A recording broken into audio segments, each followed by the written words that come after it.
Greetings Kambo Warrior, it's John here for Planet Kambo. This is my second video from this recent trip to Slovakia, and in today's video I want to talk about 3 things to focus on when you're going through a Kambo process to make it just a little bit easier.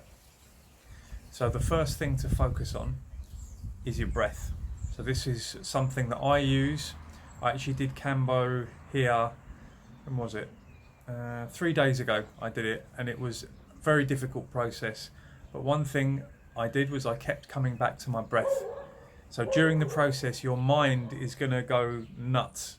The voice in your head is going to be going crazy with, oh my god, what are you doing? Take it off, I don't want to do this anymore, why am I doing this? Oh god, it's this again.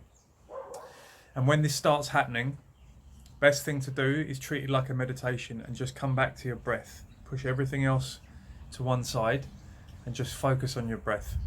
And I find that really helps. That really helps to focus me on the task at hand of getting through this process and pushing all of that mind chatter to one side. So that's focusing on the breath. The second thing is focusing on time. So when I do Kambo, I use a timer on my phone. So I have my phone next to me with a stopwatch on it counting. And I know my process when I do Kambo.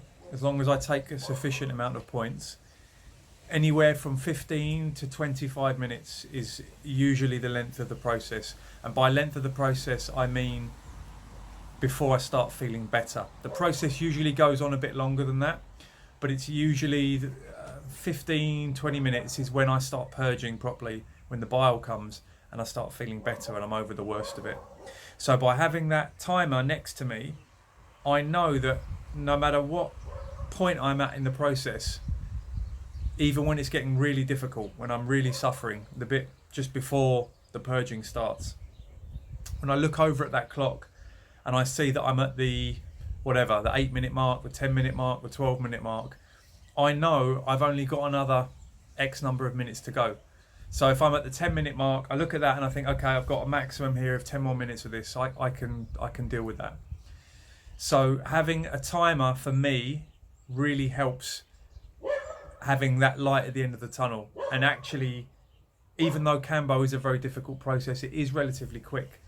So having that timer there just keeps that in your mind. Anytime you're suffering, you can look over at the timer, see you've only got 8 minutes left or 10 minutes left or whatever, 12 minutes left, and that can really help you to get through the process. If you don't have the timer, then you don't really have any idea of how long you've been in it for. I mean, you've got a rough idea, but when you're in a Kambo process, time, if you can't see it in front of you, time kind of goes out the window. So having a timer there can really help. So that's number 2. And the third thing to focus on is the prize at the end, which is how good you're going to feel. So when you're going through this unpleasantness, this nausea, dizziness, and the sickness that you go through on a Kambo process, just imagine in your mind how good you're going to feel afterwards. And usually for me, this is the feeling when I finish the process and I'm laying in bed and I'm just like basking in that Kambo afterglow, and I'm just feeling good and also pleased with myself that I've gone through that process, that I made it through.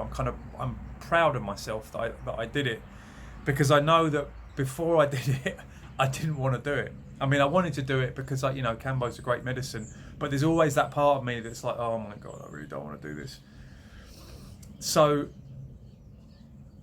enjoying the feeling after of just like basking in that afterglow, having that in your mind can really help as well. And also having something to eat. It's always nice when you've been fasting to eat after Kambo. A good meal after Kambo always feels really good.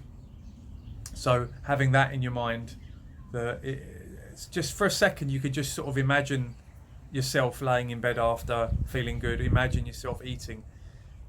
That can really help. So those 3 things, I find can really help to get me through that Kambo process. You've got the breath. I mean, it's important always with breath. Treat it like a meditation. You've got using a timer. Invaluable tool for me. I wouldn't do Kambo without a timer now. I just wouldn't even consider doing it. And number 3 is imagining in your head the prize at the end, that light at the end of the tunnel, when you've completed your Kambo process, how good you're going to feel and how much you're going to enjoy eating that meal afterwards. Oh. The family dog Donna has just come over to say hello. Let's see if I can... There she is. Say hello, Donna.